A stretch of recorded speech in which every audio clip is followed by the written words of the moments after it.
Ladies and gentlemen, I hope you're enjoying your lunch so far หวังว่าแขกผู้มีเกียรติทุกท่านนะคะคงจะเพลิดเพลินนะคะกับอาหารมื้อกลางวันที่เราได้จัดเตรียมไว้ทุกท่านเป็นพิเศษเลยนะคะเอาละค่ะในช่วงต่อจากนี้ไปนะคะจะเป็นช่วงเวลาสำคัญของงานในวันนี้แล้วนะคะดิฉันต้องขอเรียนเชิญนะคะคุณนิคิล อัดวานีประธานเจ้าหน้าที่บริหาร AIA ประเทศไทยนะคะขึ้นกล่าวต้อนรับแขกผู้มีเกียรติทุกท่านอย่างเป็นทางการด้วยนะคะ Ladies and gentlemen, please join me in welcoming คุณ Nikhil Advani, Chief Executive Officer of AIA Thailand, to deliver his welcoming speech on stage. A big round of applause for him, ladies and gentlemen.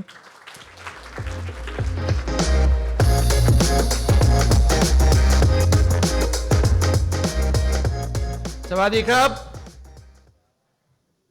Ladies and gentlemen, I am deeply honored to welcome Professor Aaron, our distinguished guests from the medical community, and many of our partners who are here today to listen to the Nobel Laureates Luncheon Talk series facilitated by the International Peace Foundation. The Nobel Laureates Luncheon today is held with the objective of promoting the exchange of knowledge among professionals and the scientific community to drive a better cooperation and development in the healthcare industry. As the country's largest insurer and the country's largest health insurer, AIA strives to work with our partners to provide better products and services for our customers. We will also continue to deepen our relationship with you to further build a long-term, sustainable healthcare solution for this market, and one that is accessible to Thais, to reinforce our commitment to the Thai community to help them live healthier, longer, and better lives. Most importantly today, I hope that you enjoy the speech from the doctor and learn a little bit and maybe adapt and use some of the learnings from that today. I was listening to our Kun Chuchat, who's not here, but he was asking, how can we become younger? So I hope that we can learn a little bit about that today. And without further ado, I'm going to pass it on to the MC and have her invite Dr. Aaron. Kapun Kap. Thank you very much, Kun Nikhil, for your warm greetings. And as he mentioned, AIA, as a nation's leading life and health insurance provider, is committed to help people in Asia-Pacific region live healthier, longer, and better lives. AIA is proud to be the provider of protection to the Thai people and ensure that they always have access to healthcare and financial planning. Through the Nobel Laureates Luncheon Talk series today, AIA Thailand aims to be part of the effort to drive innovation and further scientific collaboration in the country. Thus, we would like to thank you, each and every one of you again, who has graced us with your presence here today. แขกผู้มีเกียรติทุกท่านค่ะในลำดับถัดไปค่ะดิฉันต้องขอเรียนเชิญนะคะศาสตราจารย์อารอน ชิชโนเวอร์นักชีววิทยาและผู้ที่ได้รับรางวัลโนเบลสาขาเคมีนะคะขึ้นมาบรรยายในหัวข้อ Personalized Medicine Revolution Are we going to cure all diseases and at what price สำหรับท่านที่มีคำถามนะคะกรุณาสแกน QR code นะคะที่อยู่ตรงโต๊ะเลยนะคะเดี๋ยวเราจะให้ Professor ได้ตอบคำถามหลังจากที่ท่านได้บรรยายเสร็จแล้วนะคะ Now, ladies and gentlemen, we're going to move on to the highlight of today's event. I'm honored to welcome Professor Ciechanover of the Department of Biochemistry of the Israel Institute of Technology in Haifa, Israel. For decades, until Professor Ciechanover and his colleagues appeared, most of the scientific attention was paid to the synthesis of protein. Little research was dedicated to how proteins were degraded and removed from the cell. Enter on the scene, Professor Ciechanover uncovered and described the elegant ubiquitin proteolytic system for his description of a ubiquitin system, which he hoped to hear more about today.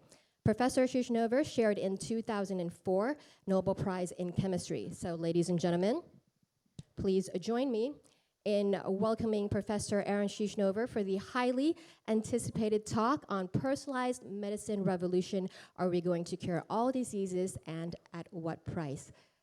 Okay, we're gonna set up the stage for maybe a couple more minutes. Professor, please make your way onto the stage. A big round of applause in welcoming Professor Aaron Ciechanover.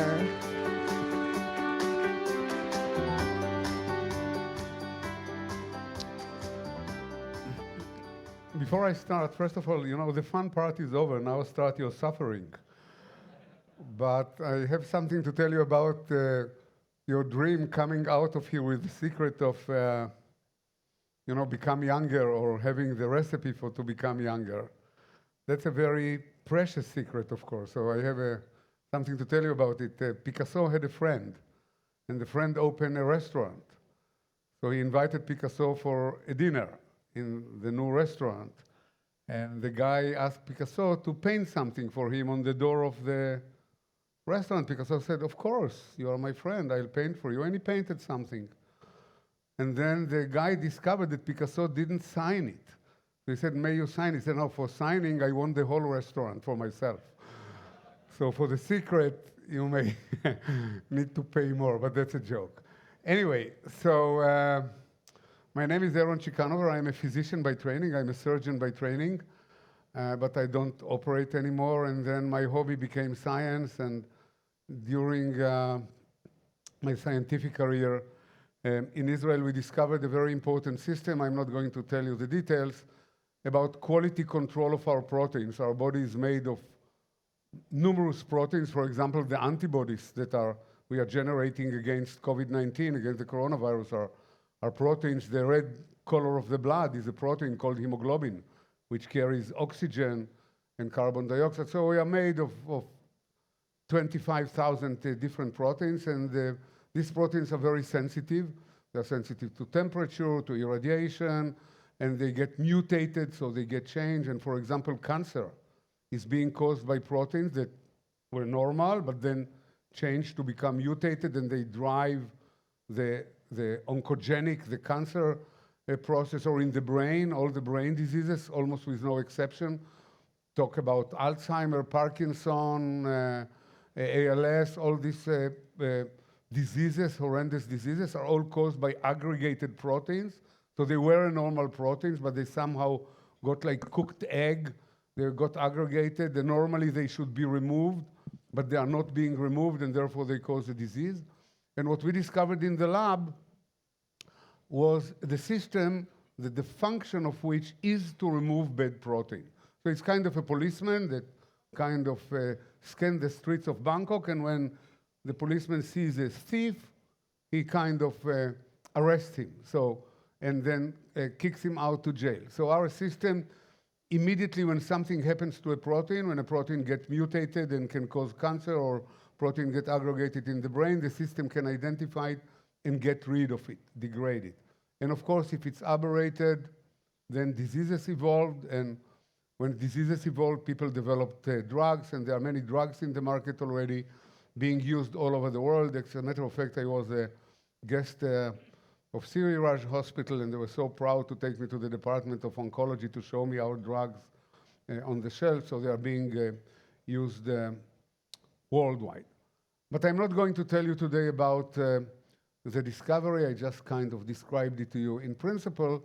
I think that I'm going to tell you about something that is more interesting to you, about the revolution of personalized medicine and how it relates to our society, to us in person, to the economy, to the insurance agencies, and so on and so forth. So let's start the little journey. And well, I need my slides. Okay. So now I have my slides, and I don't see but this is my city, the city of Haifa. The medical school is over there. I don't see there is no green light. But anyway, the tall building over there is the medical school where my laboratory is, and it's a beautiful city. You see the gardens here.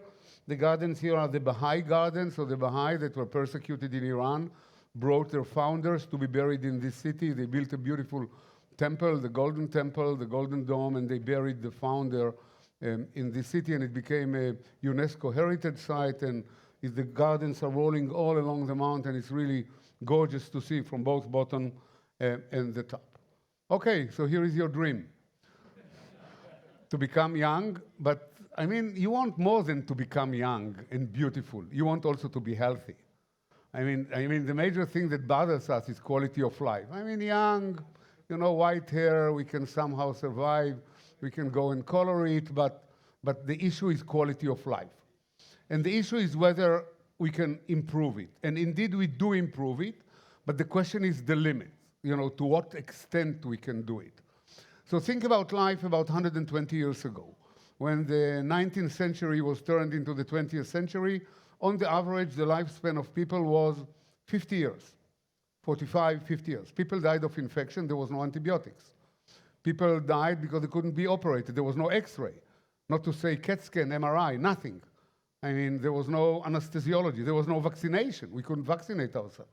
And there were wars, and people were infected with tetanus and so on, and women died during delivery. We couldn't even infuse blood because we didn't know that there are blood types, A, B, and so on and so forth. So merely 120 years ago, the situation of medicine was horrendous compared to what it is today. Now, if we go back 4,000 years, 4,000 years ago, it was much worse even, because there was no communication even. There were no ships, people couldn't move from one another. China was closed, Europe was closed, Rome, Egypt, Greece was closed. And the lifespan was about 30 years. In old Egypt, Cleopatra, Ramses II, the average lifespan was about 20, 25, 30 years. So it took almost 4,000 years to take life from 30 to 50. 4,000 years, from 4,000 years ago, all the way to the 19th century. And then in one miraculous century, the 20th century, we managed to extend lifespan from 50 to 85 in developed countries, on the average. The Japanese are doing a little bit better, the Thai are doing quite well. In the Western, they get a little bit big, and they eat McDonald's and all the junk food, so it's a little bit on the bad side. But all, in Western developed countries, in the OECD countries, we are living 80, 85 years. Women are doing a little bit better. So that's the average lifespan, and the insurance company know it very well. So what happened that in 100 years, which is about 2.5% of the 4,000 that we just talked about, people managed to extend life by 60%. So what happened is science and technology, vaccination, antibiotics, X-ray, operation, but not only that, hygiene, diet, cholesterol, heart attacks. I mean, all that together, modern agriculture, nutrition, vitamins, you take all this together, you get the lifespan. Now, the interesting question is, are we going to climb the ladder the same pace? And we assume that not. We assume that not. We are still climbing the ladder. We do climb the ladder. We are adding every year about few weeks to our lifespan, about 2 to 3 weeks. So those that are being born today will live longer than we are, and we can calculate how much, but it comes with a price. And the price is very complicated because it has in it political and economical parameters. It's not only science and technology. In the lab, in the laboratory, you can do whatever we can do, but then the products are then produced by pharma companies, by engineering companies, and the government has to cover it, and rich people can buy more coverage than poor people. So it's not equally accessible to everybody. So we know about it. There is a big inequality, and the question is whether the inequality is going to grow, and it is going to grow probably, according to all prediction. But let's talk about biology by itself. Leave economy for a minute aside. Remember that until 120 years ago, people didn't die of heart attack. Why? Well, some did die of heart attack, but because they didn't live long enough to get heart diseases. Heart diseases are bona fide diseases of age. People didn't die of cancer. Very few die of cancer. There is cancer of childhood, but it's only about 2.5%, 3% of total malignancies. People didn't die of brain diseases. Did you hear of a 15-year-old boy or 25-year-old girl that have Alzheimer's disease? Never heard of. Or Parkinson? So, life extension came with a price. All the three major killers of the Western world are all man-made, quote unquote. Not that anybody would have given up the privilege to live longer with the risk that they might get Alzheimer or heart attack or cancer. Nobody would have done it, of course. We all want to live as long as we can. But nevertheless, remember, 120 years ago, people didn't know about these diseases, and we made them with our own bare hands by developing science and technology to allow the biological machine to work more years and therefore to fail in many points of its machineries. And the failures are, of course, heart attack, vascular diseases at large. It's not only heart, it's also vascular diseases of the brain, cerebrovascular accidents, and so coagulation and so on, all the malignancies and inflammatory diseases, and so on and so forth. So all these big killers, the brain, the vascular, and the malignancies are all man-made. So we are fighting them, of course, in the lab. In my lab itself, we are developing anti-cancer drugs. As a matter of fact, based on our discovery, other companies develop anti-cancer drugs that, as I told you, are being used worldwide. But then the question is the following. Probably cancer will be defeated one way or another, or will become chronic. We'll be able to live long years, and we are doing quite well on that already. The question is the following, whether there will be other diseases that, let's say that we are going to live 120, maybe like we discovered cancer and heart diseases, we are going to discover new diseases. We don't know yet, because we didn't get to that age yet. And then the question is the brain diseases. The brain diseases is the main burden that is behind the corner. This is the big elephant in the China store. So the other diseases we may be able to treat, transplantation and so on and so forth. We can transplant heart, we can do all kinds of things. Of course, you must be privileged to get a heart transplant. It's age limited, and it's still, the technology is still very complicated. But brain, cannot transplant brain, because if a new brain will be put in my head, it won't be me anymore, even if there will be a technology. What about the imagination, the memory, the love, the passion, the talent, wherever? I mean, the brain is us. So we are not talking about that anyway. I mean, this will be like unheard of. And so this is the question. The question is also, of course, economical, because I don't know the exact number, but the insurance company here will tell you that we are spending a vast part of the insurance expenses towards the end of our life. So until the age of, if we are okay, I am now 76, I spent in the hospital a few days here and there correcting some fracture. I mean, minor machine shop, like you put your car in. I didn't basically spend anything of the hundreds of thousands of dollars that I paid for my health insurance. But probably I'm going to spend it at the very end, at the last 10 years, whether I need institutionalization, help, caretaker, chronic hospitalization, whatever it is. And remember that the people that are spending this huge amount of money are typically retirees. They are not working. They are not a political force. They cannot exercise pressure on the government to participate more. So they are the weakest part of the society. The strongest part, of course, are the working section that can strike, that can close the airlines, the airports, the electricity. They are the ones that can really exercise power. So we see always that, countries are developing homes for the aged. Children have to take care of parents. They have to save. Savings are never sufficient. So the balance, the economical balance on the expenditure is huge. Israel is very advanced in health insurance. It's national. It's mandatory. I have to pay it out of my salary, not being asked whether I want or not. I can choose the provider, and it's quite rich, but it's not as rich in order to provide my needs once I get to this stage. That's no country can do it. I mean, there is no way in the world that can be done. So that's just giving you a little bit of the frame. So as we talked about cure of all diseases, we are moving on. Cancer, actually, I am the president of the Israel Cancer Society, so I can tell you that we are doing okay because less people are dying every year. The new entries are coming from the other side. We are accumulating cancer patients. Actually, in the Western world, the fraction of the population that has cancer increases because of medicines, because we are extending lifespan, either by irradiation, chemotherapy, but mostly new biologics. We are, the drugs are being changed now, and I'm going to talk about it. So I think that what happens in the world of medicine, all in all, the expenses are increases. are increasing, and you know it. The technologies are becoming very expensive. The imaging, the companies are charging a lot for new drugs because it costs a lot to develop them, and they're making a lot of money. The lack of regulation. We might discuss this issue at the end, what's going on in the drug development platform. So let's talk about where medicine is going. So medicine is going in basically 3 directions, and I'm going to talk only about one.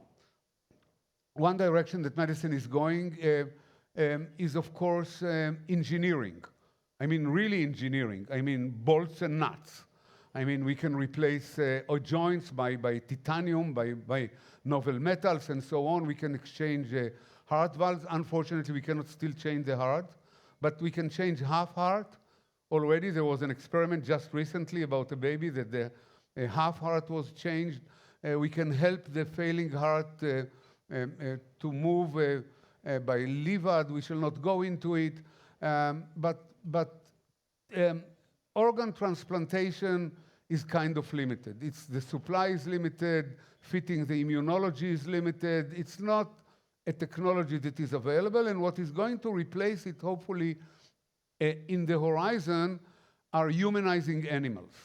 So there is one animal, actually, the pig, the dirtiest animal, but nevertheless, it's going to be probably the most useful one, that we are able to humanize by genetic engineering. So we are moving from what I call bolts and nuts engineering to biological engineering, and we are going to turn the pig into human, not in terms that he will attend the Mahidol University, but in terms of that the organs will fit without rejection into human beings. So we are going to remove genetically all the molecules, all the proteins that cause the organs to be rejected. First of all, we have to move viruses, which is already done because these animals are full of viruses. So this has already been done. And there are companies now that are humanizing the pig, and we are able to take the heart pig, the kidneys, and so on to transplant it with no problem to people. So bolts and nuts, metals, and what I call genetic engineering are 2 technologies that are still moving. In the bolts and nuts, we are doing a head-on. We are developing small cameras. Actually, surgery was changed dramatically in a big way. When I was a surgeon, we really operated. We opened the abdomen with retractors. It was morbid and mortal and damaging. Nowadays, we are doing it very gently. We are doing it with fiber optics. We drill the holes and we put the instruments in. We don't look at the patient. Actually, we operate in front of the screen. Everything is done in front of the screen. The whole training changed in a big way. And the most important thing, it's much less morbid and, of course, much less mortal because the damage to the tissues is minimal. Even if you have a big tumor, a little machine, which is like a blender, it can blend the tumor and suck it out, and everything is done under imaging. They are very nice machines. The most common one is called Da Vinci. This is the most common operating machine. It has its own arms, and actually the surgeon is sitting and joysticking. The surgeon is not even sitting next to the patient. He sits behind and joysticks, and this is a huge development of bolts and nuts. And also, as I said, the humanizing of animals and what we call genetic engineering is also moving. And I'm going to talk on another biological technology in a minute, in few minutes. So let's go a little bit to, so these are the 2 directions, but another direction that I'm going to devote most of my talk to are drugs, the pharmacy. We walk to the pharmacy, we buy a pill, or in the hospital we get an injection, and this is still going to be a major part of modern medicine. So let's talk a little bit about the history of it very briefly. Initially, it was all incidental. So there was no system in discovering new drugs. Because the question, people, when you ask kids, where do you get the drugs? How do you get drugs? They say, we go to the pharmacy. And how do they get to the pharmacy? With a truck. And where the truck takes them? From the factory. And how do they get to the factory? Oh, they make them. Make what? How do the factory make a drug? This is what I just told you is about 5% of the pathway. You know, developing a drug takes years in the lab, and then clinical trials and companies and billions of dollars. The pharmacies at the very, very, very end. So let's talk a little bit about the history. So initially there was no system to develop drugs. They discovered by complete coincidence, and I'll give you one example. We'll forget about aspirin. Antibiotics. Antibiotics were discovered completely by coincidence by a British biologist, Alexander Fleming. He, of course, got the Nobel Prize from it. And it was all based on one discovery, and I will not, again, discover it. What you see here, this blue one, is a dish. It's a dish with this diameter, 10 centimeter diameter, that has nutritious media on it, and bacteria grow on it. So these are the bacteria. You see this white smear is the bacteria. So I grow in the lab all kinds of bacteria in the lab, and it's nice. They have food underneath. The food is kind of transparent. It's called agar, but doesn't matter. So Fleming, by mistake, forgot an open dish on the table. It was a complete mistake. He left for the weekend in August of 1921, and he went for a weekend, and he came back. And what he found this white one. So there was a smear, a regular smear that he did, but then in the air, there are spores of fungi. The air that we are breathing, beside all the emissions from the cars in Bangkok and elsewhere, contain many other things. Among them are also spores of fungi. The spore fell and grew up, and it grew to make this white colony. When he came back, he saw it, but he saw something else. He saw a halo here that the bacteria couldn't get into. The bacteria didn't grow all the way to the border of the fungal family, colony. There was a distance here. And he said, oh, something is happening here. Maybe the fungus secretes a material that deters the bacterial growth. And he called the material, the putative material, he didn't know even that there is a material, antibiotics, against life. Biology is the profession of life. Let's cut the story short. Indeed, there was a material there. It was discovered. It was purified by two other British scientists. All the three got the Nobel Prize. Ernst Chain, a Jew that was a refugee that came from Germany, and Howard Florey. And the three of them got the Nobel Prize. And this antibiotic saved the lives of thousands and tens of thousands of British soldiers that invaded Normandy. So it was already ready to go to the D-Day of the invasion of Normandy in the attempt to defeat the Germans on the shores of France. And then other antibiotics were discovered that are secreted by other fungi and so on and so forth, and the world has changed forever. But this was an incident, a coincidence. I mean, we don't rely anymore on coincidence. How do we cure cancer? By coincidence that somebody will forget some dish on the table and go for a weekend and come back and discover a big miracle. That doesn't happen anymore. So we moved to other systems, and the other system was chemistry and biology. So in chemistry developed along the years, and there are millions of compounds that were developed and put aside. They're not being used because on the way to an end product, on the way to Z in chemistry, you go via B and C and D and E and F. So you leave all the intermediates aside. So there are huge libraries of chemicals. And then we were able also to model diseases. So this was development of science. And we were able to model like heart disease. What is heart disease? Heart disease is that we accumulate cholesterol in the arteries of the heart itself until cholesterol accumulated, and then it occludes the blood flow to the heart, and we fall dead. So that's what we call heart attack. From time to time, the ambulance is quick enough to rescue us, but not always. So we are able to model the disease in the lab by having cells that secrete cholesterol. For example, I bring you, or cancer. If you want to model cancer, I go to the operating theater in my hospital. When they operate on a cancer patient, they take the cancer away. I take a little piece and grow it in the lab. If it grows in the patient, I can make sure it will grow in the lab as well. I give it all the nutrients and so forth, and the cancer flourishes, and I can transmit it from animal to animal. I can do whatever I like. And I have in my own lab, we have tens of cancers growing all over the place. So we have, on one hand, libraries of chemicals. On the other hand, we have models, and we can make a wedding between the two. How do we make the wedding? We take the compounds one by one by one. We don't know the mechanism. We don't ask too many questions. And until one will have an effect. Why one will have an effect? It's like you go to a concert in the night, and you forget the key at home, and you lock the door. You come back. Gee, we cannot get home back. What you do, you call in somebody who is expert in keys. He brings like 100 keys, and he tries them one by one. One will open. Why? Because the factory makes so many keys, relying on the assumption that that your neighbor will not have the same key as you have. The same is in evolution. God, whoever created us, made a limited amount of shapes.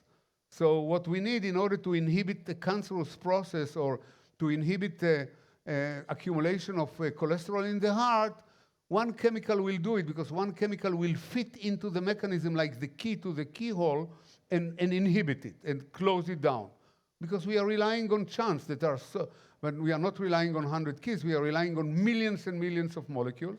And the pharma companies developed automated procedures that they take thousands of compounds, they put it on the cells, the microscopes look at them, so it's automated already. We can screen millions of compounds basically in no time. And I'll give you one example that you probably heard about it, and these are statins. What are statins? Statins are drugs to reduce cholesterol, and they were discovered by Akira Endo, a Japanese pharmacist in a pharma company in Japan. And he screened the library of plants, of product that came from Japanese plants, from pines and flowers and whatever pure, and until he found one that inhibits the synthesis of cholesterol. And a company in America bought the license, Park Davis, and they developed the first statins. And statins are now probably the most money-making drug that has ever been sold. It's sold for about $20 billion a year now. And there are new statins that were developed by different companies and so on and so forth. And it all started by screening. So now I'm coming basically to the topic of my talk. And the topic of my talk is, okay, so now we have a good system. What do we need more? We can screen drugs against every disease, and we shall find something. We can screen, yeah, but this is not true. Why it's not true? It's not true because some diseases cannot be mimicked in the lab. Think about psychiatric diseases. People underappreciate. About 20% of the population of the world is suffering from some kind of psychiatric, I wouldn't say disease because it's kind of, but some disturbance. They are depressed, they cannot get up in the morning, they are this, they are that, they are this.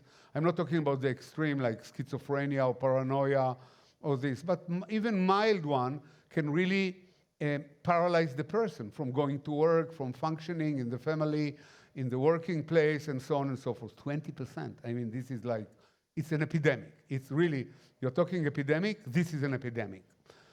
But, and others, think about autism, the spectrum. Think about all those diseases of children. But there are other diseases that cannot be mimicked because we are people. And people are not animals. People are not, we are different from one another. We are men and women. We are fat and thin. We are tall and low. We inherit different genetic repertoire from our parents. Actually, there are not two people on the face of Earth that are identical to one another. Not even identical twins. Because even identical twins, when they are born, they split genetically by epigenetics. So we are different from one another. And in the lab, the animals are the same. It's the same black mouse or the white mouse, the same strain. It's the same, exposed to the same light, the same diet, the same everything. Very boring life.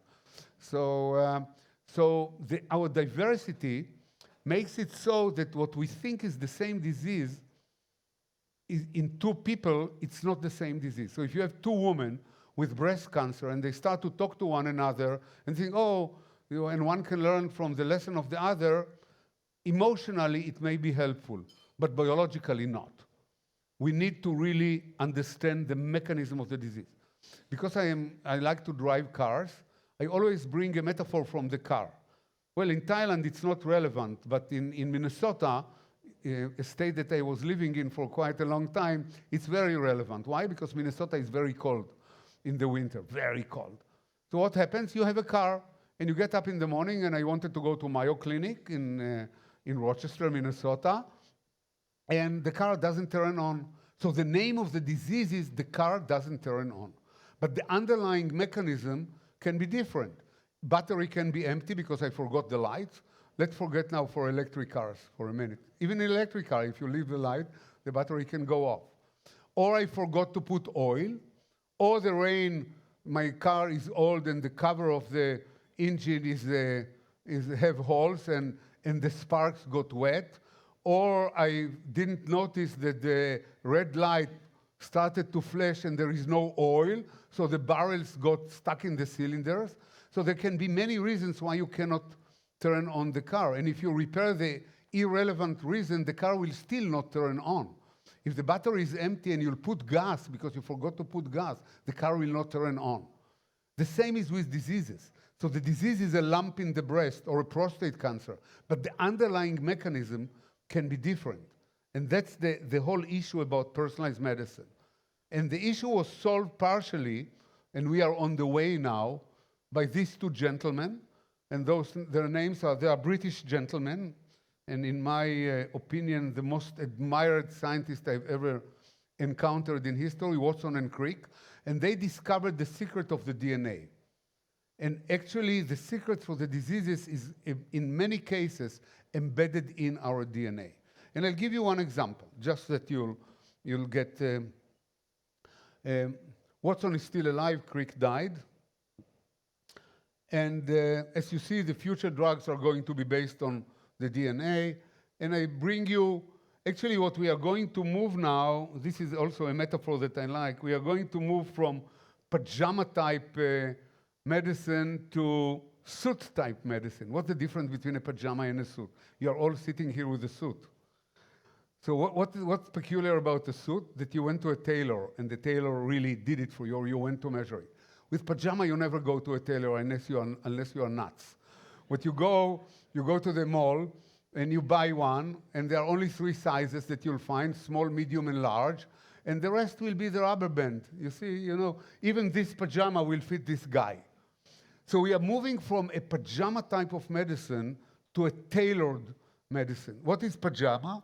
Pajama, if you have a cancer, we don't care about, what is the mechanism. We irradiate you. We take the breast away. We use chemotherapy that will take your hair off and you'll vomit like a horse. I mean, it's horrendous. We are shooting with big cannons something that is not necessary. The new medicine is going to be much gentler, with much less side effect, but mostly much more efficient, much more efficient. And I'll bring you one example just that you'll have on. So we are moving to this one. This is not a Thai tailor. I have myself a Thai tailor on Sukhumvit, but Uwe doesn't give me time to go to tailor few shirts. So my next visit to Thailand, everything on me is like from Gulati. You see, from Gulati in Sukhumvit. So the issue came up with the observation that if you have a group of people at one day that get breast cancer or prostate cancer, doesn't matter, and you give them the gold standard and you follow them for 5 years, you see that some of them died, unfortunately. You see the X or the cross or whatever you want to imagine, and some of them did survive. And we couldn't predict ahead of time what happens to them. That happened in the pajama-type treatment.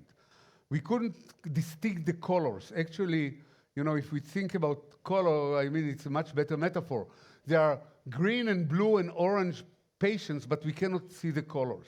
The colors will become clear only after 5 years, when it's much too late for some of them.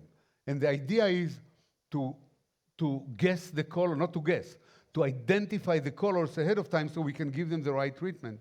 And I'll bring you just one example so you'll see what it is. Breast cancer. Let's take breast cancer, which is a very common disease. Until a few years ago, we call it 1 to 9. 1 to 9 means that every woman out of 9 will develop it along its lifetime. Now it's 1 to 8. It moved down, which is a severe sign. So here you have 2 women with breast cancer, woman A on the left side and woman B. What happens when a woman feels a lump in the breast? She will go to the doctor, and what the doctor will take a biopsy. He will anesthetize the place, put a needle, take out, and the sample will go to the pathologist. to see whether it's benign or malignant, and if malignant, what it is. You already can see that there is a difference here. Forget about the brown color. You know, this tumor on the left side is like a big lump. Well, these ones are islands. So this is already a different structure.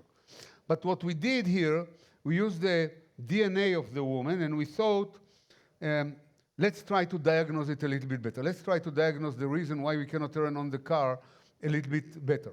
So we took an antibody, which is a molecule that stains specifically a mutated protein. In this case, we stained the two tumors with an antibody that stains a mutated cancer-driving estrogen receptor. Estrogen is one of the woman's hormones, and the estrogen receptor is the receptor that takes them, and if mutated, we can stain it. You see that this tumor did not stain, and this tumor did stain. That means that this woman has a mutated estrogen receptor. Therefore, we don't need to take the breast off, and we don't need to irradiate. We have a drug that is called tamoxifen, and we can treat this woman with tamoxifen, and it will help her. Well, it's more complicated than that. I'm trying just to simplify it for you. If I shall treat this woman with tamoxifen, nothing will happen. Actually, something will happen. It will cost money, but that's not the main issue. She will lose time and die because the disease will continue to deteriorate because the treatment is like nothing. It's like bubble air, nothing. So this woman might have something else, and the something else might be a mutation in another molecule, which is called the EGF receptor. Forget about jargon. I don't want to burden you with any jargon. So this woman might have, and she should be treated with Herceptin, which is another antibody. But if I give Herceptin to the previous woman, also nothing will happen. So now we are able to stratify. A tumor in the breast is only a signal to start the process of diagnosis. So it may be progesterone receptor, it may be NF-kappa B, it can be anything. It can be 20 different reasons why this woman have cancers. And each of them needs its own treatment. So for some we have the treatment, and for some we are on the way to develop it by modeling the protein, by docking, by using computational chemistry to develop the drugs, and so on and so forth. By the way, we don't need today to screen millions of compounds. The system by artificial intelligence has improved dramatically, and we can shorten the way in a big way. But already I wanted to tell you that breast cancer, A is not breast cancer B, and B is not C, and C is not D, and each should be treated independently and individually based on the diagnosis, and the treatment should be much more efficient. Therefore, we have more cancer patients living, much more efficient, and importantly, with much less side effects. So this is personalized medicine. In the sense, it's not personal in the sense that every one of the 8 billion people that are living on this planet will have his own or her own drug. But people will have groups of diseases. So there will be 20 breast cancer, 50 Alzheimer, 20 heart attacks, and so on, and each will have its own individual drugs. What it means economically, initially the cake will be sliced into many pieces, and each drug will take its own money of development. So the insurance company are not so happy about it. Maybe during the Q&As we might hear the insurance side of it, because it costs much more money, because if you have a market, if you have 100 women with breast cancer, and until now they got only one treatment, or 2 treatments, and now they will have to get 20 treatments, each 5 will get its own treatment, you can imagine that the share market of every drug will be much smaller. Basically, what I'm telling you that the blockbuster era is going to end. There used to be statins, for example, for the cholesterol. People took them, even if it reduced cholesterol little, even if it didn't reduce at all, even if they had side effects. Now there are other drugs. There is antibody to PCSK9, there is a new molecular treatment, and so new treatments are coming to the market and slice the share of the billions of dollars that companies did on the blockbuster drug. So this is just in umbrella, one of the so-called side effects. As medicine is improving, it has also economic and financial implications. So let me move to something completely else, which is very interesting for me, at least, because I'm working in a faculty of medicine. So one issue is, of course, the price that we talked about, you know, the end of the blockbuster era. The other issue is, of course, bioethics. What is bioethics? The first thing that will happen once, and I'll give you just a short example in the very last minutes that we are left with. Let's say that I'm in my lab in Haifa, in Israel, and I have a chest pain, okay?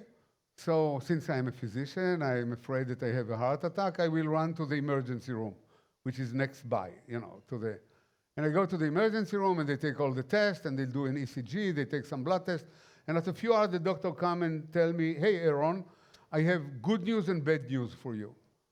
So I said, okay, so let's start with the good news. So the good news is that you don't have heart attack. We checked, you don't have heart attack, it's something in the muscle. What are the bad news, doctor? The bad news that you are carrying a gene that has high susceptibility for Alzheimer's disease. What? I had a chest pain. What do I have to do with Alzheimer's? I said, yes, but you know, now routinely we are sequencing the DNA. We took the blood test and we are sequencing your DNA. And we discovered a gene that is called APO4E. I mean, it's not an imaginary story. The imaginary part of it, luckily, is that I didn't have a chest pain and I didn't go to the emergency room.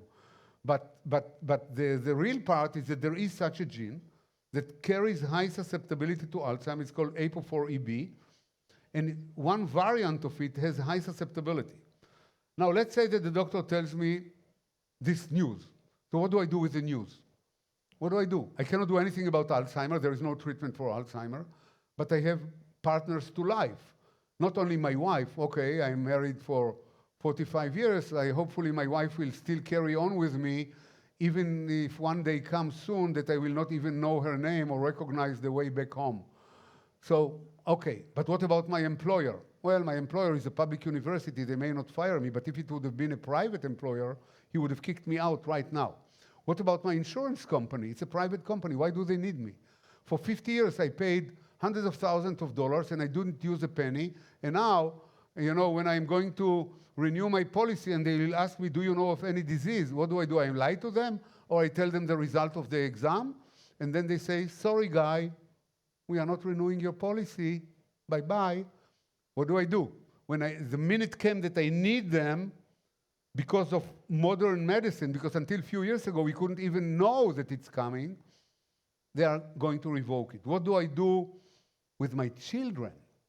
Do I tell them? They are young. I'm old already. I did my life. But they might carry the gene. Should they go and do the test? What it will give them? Should they tell their spouses, the boyfriend, the girlfriend? So I'm not here to frighten you. So that was not the purpose of this nice lunch.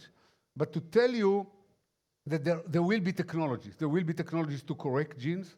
There is already a technology in which is called CRISPR-Cas, was developed by two women that got the Nobel Prize in 2020, Manuel Charpentier and Jennifer Doudna.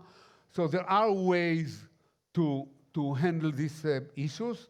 They are still in the future, but we are doing it. I think that what we are learning from this short talk is that you cannot answer a question, you cannot come with an answer if there is no question.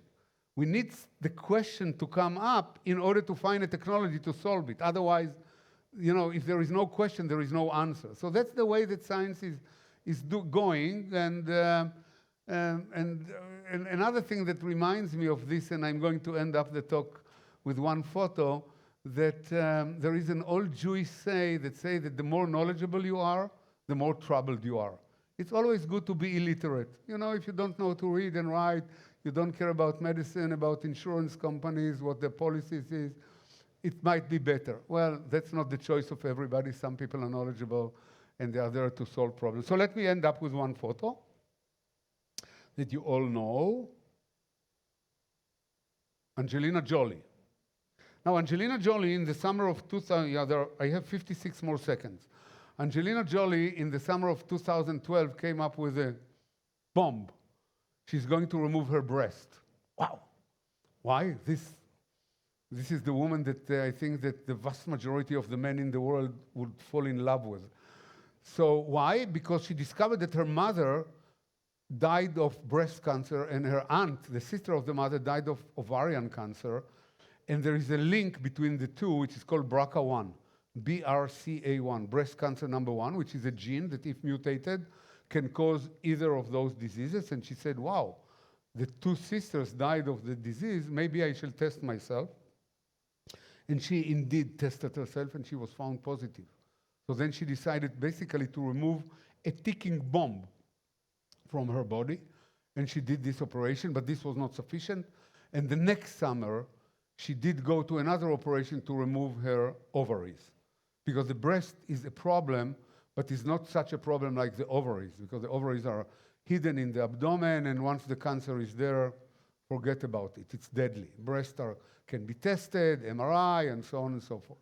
We shall not go into all the management of this gene, but I think that Angelina Jolie, if you go out of this talk and have to remember one thing, what is personalized medicine?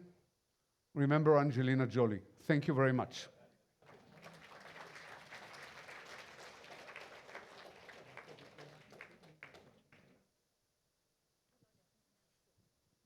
Thank you very much for that very insightful information. I'm sure you all found it a very useful. All right, sir, I'm going to be standing right next to you here because we're about to begin our Q&A session. Have you all sent your questions in? มีใครที่ยังไม่ได้ส่งคำถามเข้ามาไหมคะสามารถที่จะสแกนตอนนี้ได้เลยนะคะ QR code อยู่บนโต๊ะของทุกคนแล้วนะคะ All right, so we're going to have a look at the questions here on screen. Your first question, sir.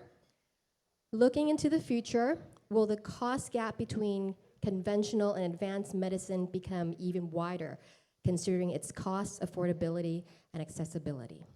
Yeah, it's a good question. Yeah, it's nice that I can read the question. It's a good one. Initially, it will be much more expensive, but once these drugs or methods will become routine, I believe that the prices will go down. But even today, medicine is not equal. I mean, let's admit it. If you have money, you go to a private surgeon, which is much more experienced than the young one. If you are living in, I don't know, in East Timor, in Dili, probably you have less access to modern drugs than you have them in New York City. So, I mean, unfortunately, you know, I'm a physician and I kind of took the oath of treating patients equally, but the reality, even nowadays, it's not of equality. People can afford more, can afford less. Initially, the gap is going to be wider, but I believe that at the end, it's going, because the routine, this will become the routine test. So, Hope that but the answers. companies, but let me add something, Okay. even if we'll have one question less. You know, when you pay tax, I pay a lot of income tax to my government. You pay for education, the universities. You pay for infrastructure, for roads. You pay for security. You pay for the military. And you pay for health. I pay health insurance to the government because in Israel it's governmental. So I pay for the hospital, for the building, for the salaries of the doctors and the nurses. But the drugs that come into the hospital are not regulated. So if a company decides not to make a drug, there will be no drug. Drugs are not regulated, which is a gap in the ecosystem. So think about antibiotics. The companies are not interested in developing antibiotics. Why should they? People take antibiotics for 10 days because they have a throat infection. Then they are cured, and forget about it. The companies are interested, I mean, I'm not want to mock the companies, in a drug that you will take for the rest of your life and you'll have a long life. That's what the companies are interested, hypertension, diabetes. I mean, they want you they want to develop drugs for chronic diseases. Or the price of the drug will be enormous, like they will not develop drug for 10 days treatment. They will not.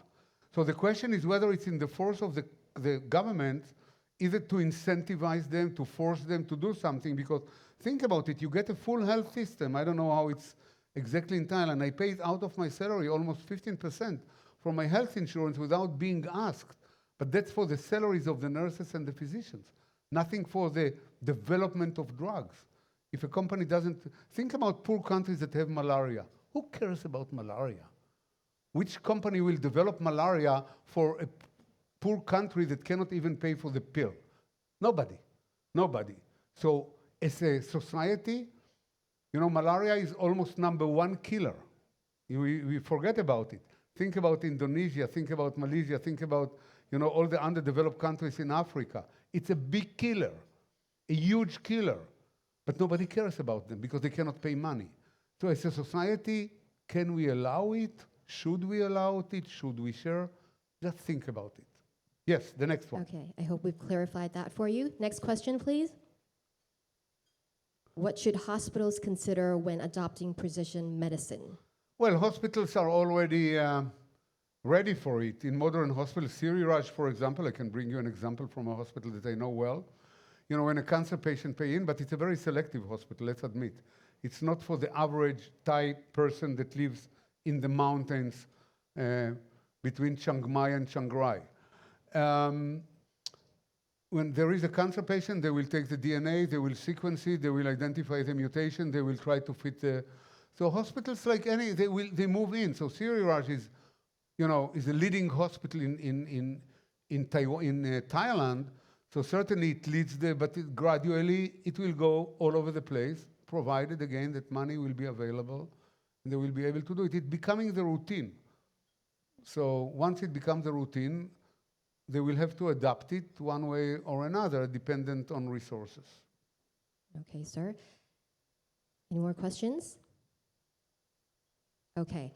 Well, then I think we're going to wrap up the Q&A session for now. All right. Another big round of applause, ladies and gentlemen, for this amazing man who is going to change the future of medicine.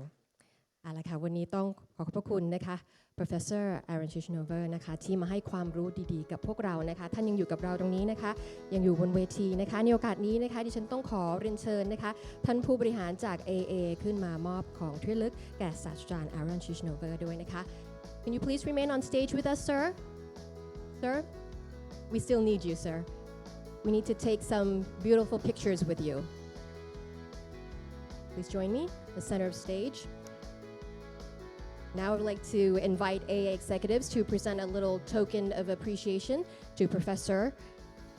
And our first executive, I would like to welcome Dr. Narongchai Akra Seni, Independent Non-Executive Director of AIA Group and Chairman of the Advisory Board of AIA Thailand. Please join us on stage, sir.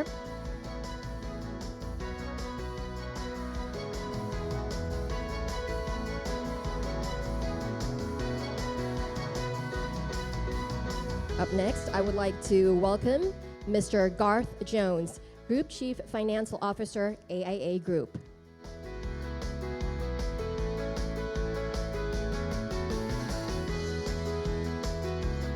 And next, please welcome Mr. Tan Hak Lay, AIA Regional Chief Executive, AIA Group. And also let us welcome Dr. Kelvin Low, Group Chief Healthcare Officer, AIA Group.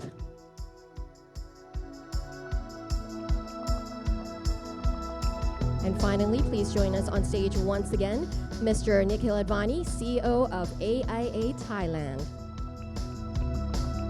First, we're gonna take a group photo.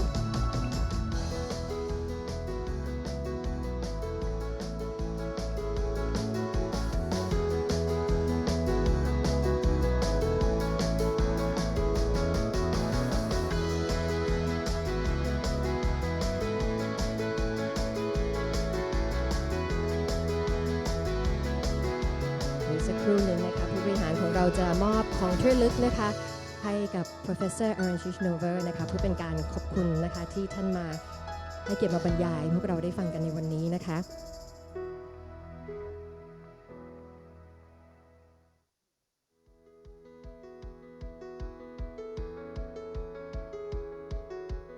เอาละค่ะ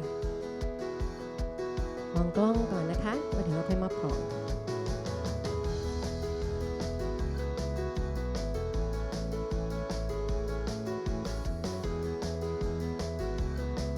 Thank you very much, sir.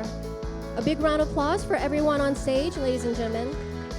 ขอบพระคุณนะคะผู้บริหารทุกท่านบนเวทีนะคะรวมไปถึง Professor Aaron Ciechanover ด้วยนะคะ Thank you once again for joining us at AIA Nobel Laureates Lunch and Talk series, where we've journeyed through the landscape of medicine, an exploration facing both challenges and groundbreaking advances.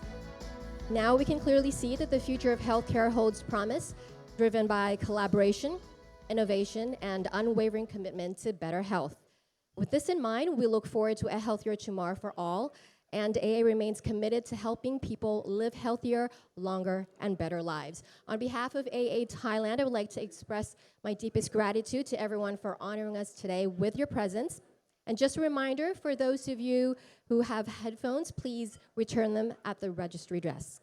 ในนามของ AIA ประเทศไทยนะคะดิฉันต้องขอบพระคุณแขกผู้มีเกียรติทุกท่านนะคะที่สละเวลามีค่ามาร่วมงานเราในวันนี้นะคะแล้วก็หวังว่างานที่จัดขึ้นในวันนี้นะคะจะเป็นส่วนหนึ่งค่ะในการเดินหน้าเพื่อขับเคลื่อนการมีสุขภาพดีแก่คนไทยของเราต่อไปนะคะดังคำมั่นสัญญาของ AIA ที่ว่าเพื่อสุขภาพและชีวิตที่ดีขึ้น healthier longer better lives วันนี้นะคะต้องขอบคุณทุกท่านอีกครั้งหนึ่งนะคะเป็นอย่างสูงเลยแล้วก็ท่านศาสตราจารย์ยังอยู่กับเรานะคะสำหรับใครที่อยากจะถ่ายภาพเป็นที่ระลึกกับท่านนะคะสามารถที่จะไปที่ backdrop ได้นะคะ If any of you would like a photo session with Professor Aaron Ciechanover, he will be at the backdrop in just a few minutes, so please feel free to take pictures with him.